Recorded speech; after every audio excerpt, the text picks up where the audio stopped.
আসসালামু আলাইকুম বন্ধুরা, আমি রাকিব রায়হান। আজকে আপনাদের মাঝে নিয়ে এলাম একটা অসাধারণ হরর থ্রিলার জনরার সিনেমা ইন দ্য টল গ্রেসের গল্প নিয়ে। তো কথা দিচ্ছি, আজকের গল্পটা আপনার একটা ভয়ানক দুঃস্বপ্ন হবার জন্য যথেষ্ট হবে। আসলে আজকে আমি একটা কোরিয়ান থ্রিলার সিনেমা দিতে চাইছিলাম, কিন্তু সেই সিনেমাটাতে এত রক্তারক্তি আর ভায়োলেন্স ছিল যে রেস্ট্রিকশনের ভয়ে দিতেই পারিনি। তবে আজকের এই ভয়ানক টাইম লুপের গল্পটাও আপনাদের অনেক ভালো লাগবে আশা করি। তো গল্প শুরু করার আগে ইন্ট্রো চলতে থাক, আপনারা ততক্ষণে একটা সাবস্ক্রাইব করে দিতে পারেন। গল্পের শুরুতেই আমরা দুই ভাই বোনকে দেখতে পাই যারা স্যান্তিয়াগোর উদ্দেশ্যে যাত্রা করেছিল। এখানে বোনের নাম ছিল বেকি, সে আবার ছিল 6 মাসের প্রেগনেন্ট, আর তার ভাইয়ের নাম ছিল ক্যাল। তো দুই ভাই বোনের মাঝের কথাবার্তার দরুন আমরা বুঝতে পারি যে বেকি আসলে তার বাচ্চাটাকে স্যান্তিয়াগোতে অন্য একটা পরিবারের কাছে দত্তক দিতে চাচ্ছিল, কারণ বেকির বয়ফ্রেন্ড আসলে তার এই বাচ্চাটা চাচ্ছিলই না। আর এই বাচ্চাটার জন্য তাদের ভেতরে বেশ মনোমালিন্য হয়েছিল। যদিও বেকি এই বাচ্চাটাকে লালন পালন করতে চাইতো, কিন্তু এখন 6 মাস পরে সে নিজেই কনফিউজড যে সে কি করবে। তাই সে সিদ্ধান্ত নেয় যে সে স্যান্তিয়াগোতে তার বাচ্চাটাকে দত্তক দেবে। তো যাই হোক, এখন তারা তাদের গাড়িটা একটা চার্চের পাশে এসে থামায়, আর সেই চার্চের আশেপাশে বিশাল লম্বা লম্বা ঘাসের ক্ষেত ছিল। আর এখনই হঠাৎ তারা দুই ভাই বোন সেই ঘাসের বাগানের ভেতর থেকে একটা বাচ্চার কান্নার আওয়াজ শুনতে পায়। বাচ্চাটি তাদেরকে চিৎকার করে বলতে থাকে যে তার নাম হলো টোবেন, আর সে এই বিশাল লম্বা ঘাসের বাগানের ভেতরে হারিয়ে গেছে। বাচ্চাটির অসহায়ত্বের কথা শুনে এক মুহূর্ত দেরি না করেই ক্যাল চলে যায় সেই ঘাস বাগানের ভেতরে বাচ্চাটিকে বাঁচানোর জন্য, আর ক্যালের পিছু পিছু তার বোন বেকিও চলে যায়। কিন্তু কিছুক্ষণের মধ্যেই তারা দুই ভাই বোন বুঝতে পারে যে তারা নিজেরাও একে অপরের থেকে আলাদা হয়ে গেছে। আর সেই বাচ্চা ছেলে টোবেন বারবার সাহায্যের জন্য চিৎকার করছিল, কিন্তু অদ্ভুতভাবে সেই বাচ্চাটির চিৎকার এক একবার এক এক দিক থেকে শোনা যাচ্ছিল। তারা বুঝতেই পারছিল না যে বাচ্চাটি আসলে কোন দিকে আছে। অপরদিকে ক্যাল এবং বেকি দুজনেই একে অপরের আওয়াজ শুনতে পেলেও তারা কেউ কাউকে দেখতে পাচ্ছিল না। তাই তারা প্ল্যান করে যে তারা 1 2 3 বলার সাথে সাথে বাগানের ভেতর থেকে জাম্প করে একে অপরকে দেখে নেবে যে তারা কোথায় আছে। আর যেই ভাবা সেই কাজ, তারা প্রথমবারে লাফ দিয়ে একে অপরকে খুব কাছাকাছি দেখে ফেলে। এর ফলে তারা দুজনেই খুবই স্বস্তি পায়। আর তাই কিছুক্ষণ পর তারা যখন আবার দ্বিতীয়বার লাফ দেয়, তখন বেকি আশেপাশে কোথাও আর ক্যালকে দেখতে পায় না। এক মুহূর্তে যেন তারা স্থানান্তর হয়ে একে অপরের থেকে অনেক দূরে চলে গেছে। প্রচণ্ড ভয়ে ক্যাল সেই ঘাসের বাগানের ভেতরে এলোপাথারিভাবে দৌড়াতে থাকে।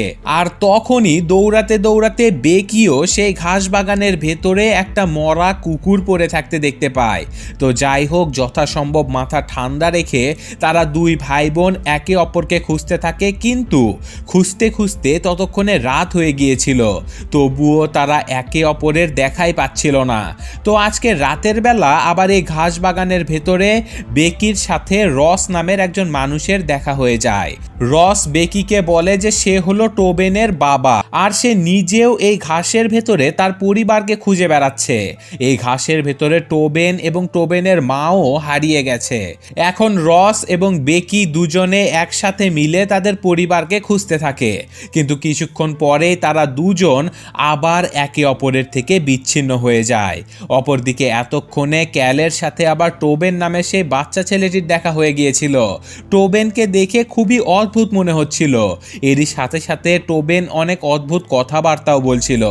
যেমন সে ক্যালকে বলে যে সে এই ঘাসের ভেতরে এসেছিল কারণ এই ঘাস বাগানের ভেতর থেকে একজন লোক তাকে সাহায্যের জন্য ডেকেছিল। আর সে আরও বলে যে এই লম্বা ঘাসের বাগানটা কোনো মৃত মানুষ বা প্রাণীকে স্থানান্তর করে এক জায়গা থেকে অন্য জায়গায় পাঠায় না। আর যখনই কেউ মারা যায় তখনই সে সেই জায়গাতে স্থির হয়ে পড়ে থাকে। আর কিছুক্ষণের মধ্যেই ক্যালের ক্যালের বোন বেকিও মারা যাবে, আর তারপর বেকির লাশ একটা জায়গাতে স্থির হয়ে পড়ে থাকবে। আর একমাত্র তারপরে সে ক্যালকে তার বোনের সাথে দেখা করানোর জন্য নিয়ে যেতে পারবে। এরপর টোবেন ক্যালকে তার পেছনে পেছনে নিয়ে যেতে থাকে বাগানের গভীর দিকে। বেশ কিছুক্ষণ একসাথে যাবার পরে টোবেন ক্যালকে সেই ঘাস বাগানের একদম মধ্যেখানে অদ্ভুত একটা কালো পাথরের কাছে নিয়ে আসে। এরপর টোবেন যখন সেই পাথরটিকে তার হাত দ্বারা স্পর্শ করে, তখন আমরা দেখতে পাই যে টোবেনের শরীরের লোমগুলো দাঁড়িয়ে যাচ্ছিল। আর সে ক্যালকে বলছিল যে এই পাথরটাকে ছোবার সাথে সাথে সে অদ্ভুত সব ভিশনস দেখতে পায়, যেগুলো দেখতে খুবই অসাধারণ। আর ক্যালেরও এই পাথরটা ছুঁয়ে দেখা উচিত। ক্যাল প্রায়ই সেই পাথরটাকে ছুঁতেই যাচ্ছিল, কিন্তু তখনই সে বাগানের ভেতর থেকে তার বোনের চিৎকারের আওয়াজ শুনতে পায়। আর সাথে সাথে বেকিকে বাঁচানোর জন্য ঘাসের ভেতরে ছুটে চলে যায় ক্যাল। এরপরে সিন চেঞ্জ হয়ে আমাদেরকে দেখানো হয় একজন লোককে, যে কিনা বেকি এবং ক্যালকে খোঁজার জন্য বেরিয়েছিল। এই লোকটি ছিল বেকির বয়ফ্রেন্ড।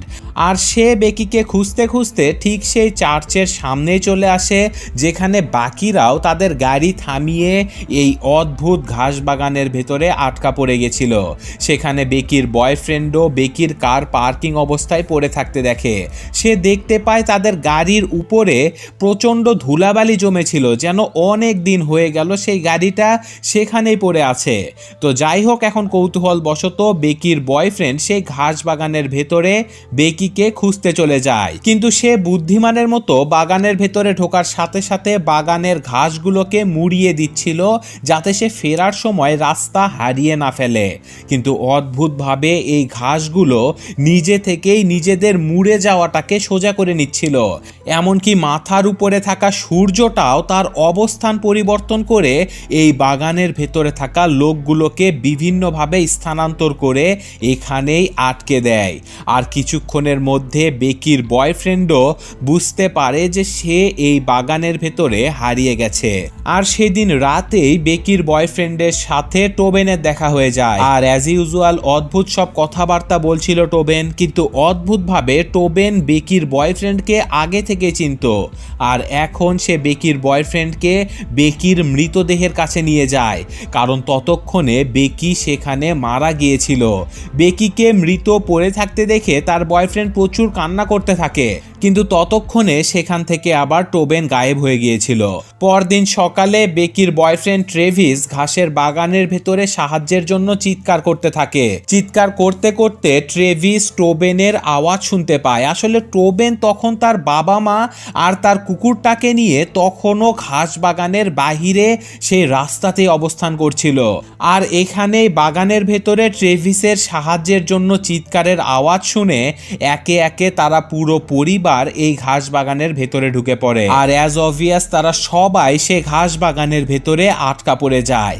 আর প্রচন্ড ভয়ে টোবেন সাহায্যের জন্য যখন চিৎকার করতে থাকে, তখনই সেখানে অদ্ভুতভাবে ঘাস বাগানের বাহিরে থাকা বেকি এবং ক্যাল টোবেনের সাহায্যের চিৎকার শুনতে পায়। আর টোবেনকে বাঁচানোর জন্য তারা দুজনে ঠিক একদম প্রথমবারের মতোই সেই বাগানের ভেতরে ঢুকে পড়ে। সিনেমার এত দূরে আসার পরে আমরা বুঝতে পারি যে এই ঘাস বাগানটা শুধুমাত্র একটা গোলক ধাঁধাই নয়, এটা সম্পূর্ণ একটা টাইম লুপের মতো চক্রাকারে বারবার ঘটে চলেছে। ক্যাল এবং বেকি টোবেনের চিৎকার শুনে ভেতরে এসেছিল, টোবেন এবং তার পরিবার এসেছিল ট্র্যাভিসের চিৎকার শুনে, আর ট্র্যাভিস এসেছিল বেকিকে খুঁজতে খুঁজতে। অর্থাৎ এই চরিত্রগুলো একটা অসমাপ্ত সময় চক্রের মধ্যে আটকা পড়ে গেছে।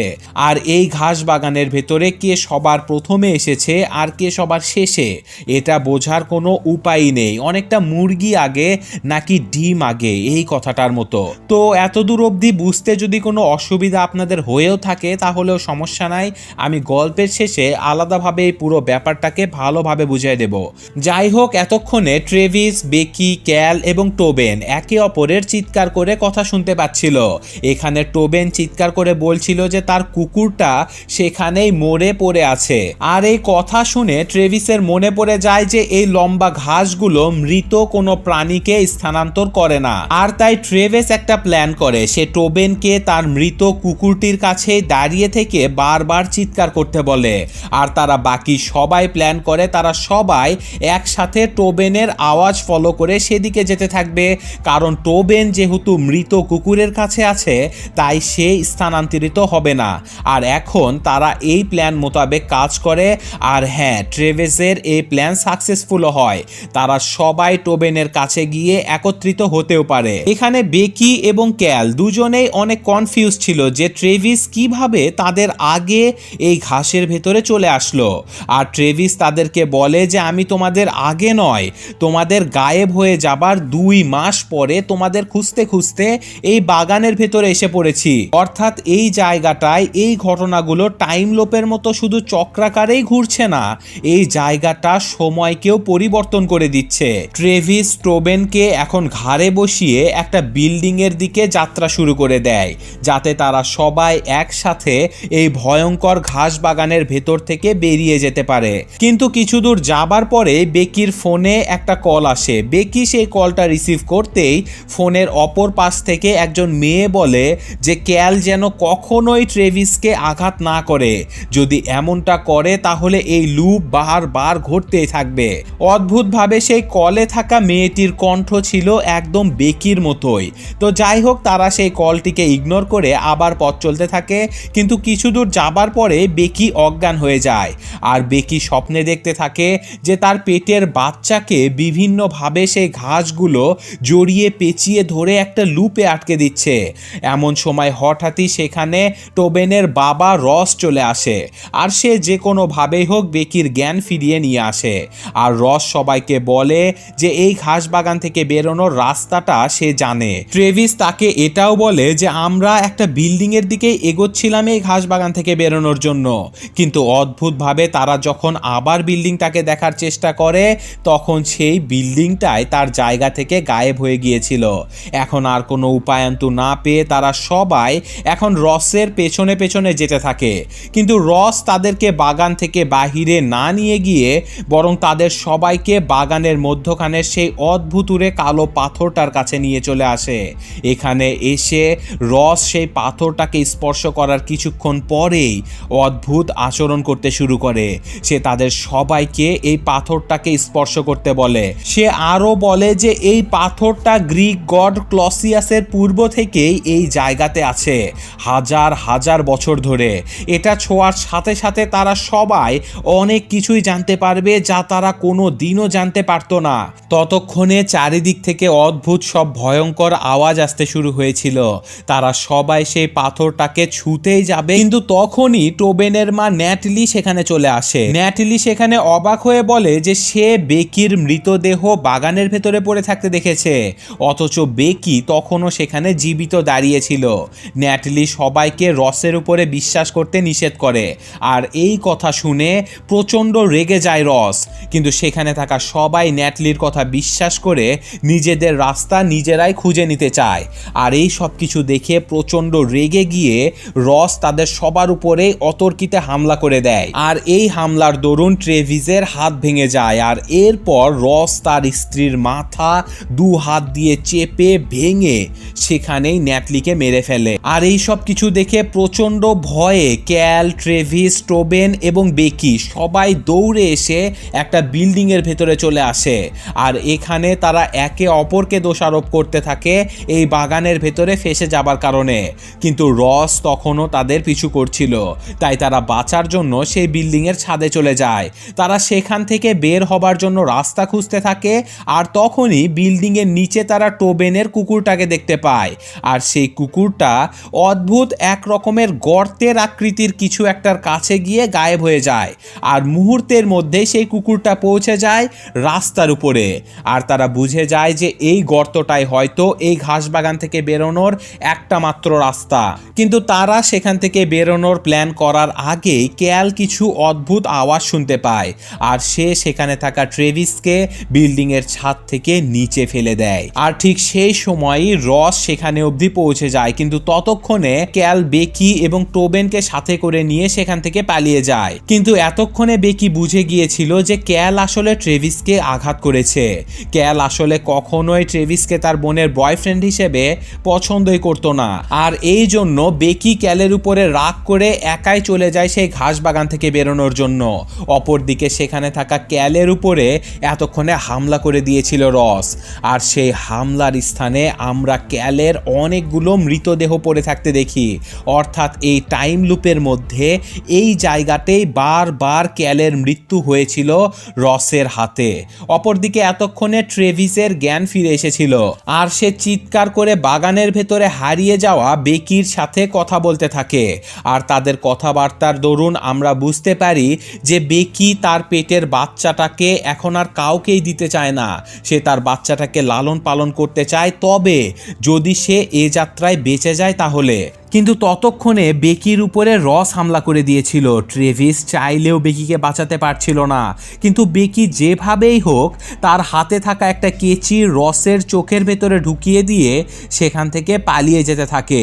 কিন্তু তখনই বেকি খেয়াল করে যে এই ঘাসের মধ্যে অনেকগুলো ঘাস মানব রয়েছে, যাদের মুখের উপরে মানুষের ফেসের পরিবর্তে ঘাস ছিল। অদ্ভুত ভয়ঙ্কর দেখতে এই ঘাস মানবেরা বেকিকে তুলে নিয়ে চলে যায় এই ঘাস বাগানের মধ্যেখানে, যেখানে কালো পাথরটি আছে। সেই কালো পাথরের কাছে পৌঁছে বেকি প্রচণ্ড ভয়ে সে নিজের নাম্বারে কল করে, অর্থাৎ পরবর্তী সাইকেলের বেকির কাছে কল করে সে বলে দেয় যে ক্যাল যেন ট্রেভিসের উপরে হামলা না করে। অর্থাৎ কিছুক্ষণ আগে তাদের কাছে যে ফোন কলটা এসেছিল আর যে মেয়েটির কণ্ঠ বেকির কণ্ঠের মতোই ছিল, সেটি আসলে কেউ না, পরবর্তী সাইকেলের বেকিই ছিল। এর কিছুক্ষণ পরে বেকি সেই কালো পাথরের গায়ে বাচ্চা জন্মদান পূর্বক কিছু ইনস্ট্রাকশন দেখতে পায়। এরপর সে ভয়ঙ্কর সব ভিশনস দেখতে পায়, যেখানে তার সামনের মাটি ফেটে সেখান থেকে অনেকগুলো অদ্ভুত হাতের মতো বেরিয়ে আসছিল, যেন সেই হাতগুলো বেকির বাচ্চাটাকে বের করে আনতে চাচ্ছিল। কিছুক্ষণ পরে সেখানেই বেকি তার বাচ্চা প্রসব করে দেয়। এরপর বেকির যখন জ্ঞান ফিরে আসে তখন সে দেখতে পায় তার বাচ্চাকে নিয়ে তার ভাই ক্যাল সেখানে বসে আছে। এরপর ক্যাল বেকিকে কিছুটা পানি খাওয়ায় আর তাকে খাবার খাওয়ানোর জন্য মুখে কিছুটা ঘাস তুলে দিতে থাকে। আসলে ক্যাল বেকিকে কোনো ঘাস নয়, তার সদ্য জন্ম নেয়া বাচ্চার মাংসগুলো খাওয়াচ্ছিল। এমনকি কিছুক্ষণের মধ্যেই ক্যালের চেহারা পরিবর্তন হয়ে রসের মতো হয়ে যায়। এর কিছুক্ষণ পরে সেখানে ট্রেভিস আর টোবেন চলে আসে। টোবেন তাদেরকে বলে যে আমার বাবা তোমাদেরকে মারবে, আমার বাবা তোমাদেরকে বারবার মারবে। এই সব কিছু শুনে রস আবারও ট্রেভিসের উপরে খুব খারাপভাবে হামলা করে দেয়। ট্রেভিসকে ভয়ানক রকমের আহত করার পরে এসে সে তার ছেলে টোবেনকে জোর করে সেই কালো পাথরটি ছোঁয়ানোর চেষ্টা করতে থাকে। কিন্তু তখনই পেছন থেকে বেকি এসে রসের মাথায় হামলা করে দেয়, আর মারামারির দরুন বেকিও অনেক আহত হয়ে যায়। আর এতক্ষণে ট্রেভিসও বড় বড় ঘাস দিয়ে রসের গলা চেপে তাকে সেখানে মেরে ফেলে। রস মারা যাবার পরে সেখানে বেকিও মারা যায়। এই সব কিছু দেখে ট্রেভিস হতাশ হয়ে যায়, আর সে বুঝতে পারে যে এখন এই সাইকেল আবার শুরু হবে, আর সে এই ঘাস বাগান থেকে কোনো দিনও বের হতে পারবে না। আর কোনো উপায় না পেয়ে ট্রেভিস এখন সেই ভয়ঙ্কর কালো পাথরটিকে ছুঁয়ে দেয়। সেই ভয়ঙ্কর কালো পাথরটিকে ছোঁয়ার সাথে সাথে সে ভয়ঙ্কর সব ভিশনস দেখতে পায়, আর সে এখন আজব ব্যবহার করতে থাকে। চারিদিক থেকে ভয়ঙ্কর সব শব্দ আসতে থাকে, কিন্তু সে যে কোনোভাবেই হোক টোবেনকে সেই গর্তটা দিয়ে এই ঘাস বাগান থেকে বের করে দেয়, যেই গর্তটা দিয়ে টোবেনের কুকুরটা সেখান থেকে বেরিয়ে গিয়েছিল। ট্রেভিস টোবেনকে বলে যে আমি কখনোই এই ঘাস বাগান থেকে বেরোতে পারবো না, তবে টোবেন তুমি এই বাগান থেকে বেরিয়ে বাকিদেরকে এই বাগানে ঢুকতে না দিয়ে এই সাইকেলটাকে ভাঙতে পারবে। টোবেন সেই গর্ত দিয়ে বেরিয়ে মুহূর্তেই সোজা সেই চার্চের ভেতরে পৌঁছে গিয়েছিল, আর সে চার্চের দরজা দিয়ে বেরিয়ে তার সামনে দেখতে পায় যে বেকি আর ক্যাল দুজনেই বাগানের ভেতরে থাকা টোবেনের আওয়াজ শুনে টোবেনকে সাহায্য করার জন্য সেই বাগানের ভেতরে ঢুকতেই যাচ্ছিল। কিন্তু তখনই দৌড়ে তাদের কাছে চলে আসে টোবেন, আর তাদেরকে আটকাতে থাকে সেই বাগানের ভেতরে ঢোকা থেকে। টোবেন তাদেরকে বেকির আর ট্রেভিসের গলার একটা লকেট দেখায় আর তাদেরকে বলে যে তাকে এটি দিয়েছে ট্রেভিস, যে কিনা এই বাগানের ভেতরে ভয়ানকভাবে আটকা পড়ে গেছে। এই সব অদ্ভুত কথাবার্তা শুনে বেকি ডিসাইড করে যে তারা এই ঘাস বাগানের ভেতরে আর যাবে না, আর তাই তারা ভাই বোন টোবেনকে সাথে করে নিয়ে গাড়িতে করে সেখান থেকে চলে যায়। আর যেতে যেতে বেকি সিদ্ধান্ত নেয় যে সে তার বাচ্চাকে লালন পালন করবে, সে তার বাচ্চাকে কোথাও দত্তক দেবে না। আর এখানে বেকি আর ক্যাল সেই ঘাস বাগানের ভেতরে না যাওয়াতে এই পুরো টাইম লুপটাই ভেঙে যায়। আর এই গল্পের একদম শেষে আমরা ট্রেভিসকে সেই ঘাস বাগানের একদম মধ্যেখানে মৃতপ্রায় অবস্থায় পড়ে থাকতে দেখি। তো এরই সাথে সাথে গল্পটা শেষ হয়ে যায়। তবে এই গল্পটা শেষ হওয়ার সাথে সাথে রেখে যায় অনেকগুলো প্রশ্ন। তো আমার চোখে মূলত 4টা প্রশ্ন ধরা পড়ছে, যার প্রথমটা হচ্ছে যে এই সিনেমাতে আসলে হচ্ছিলটা কি, আর এই সব কে করছিল।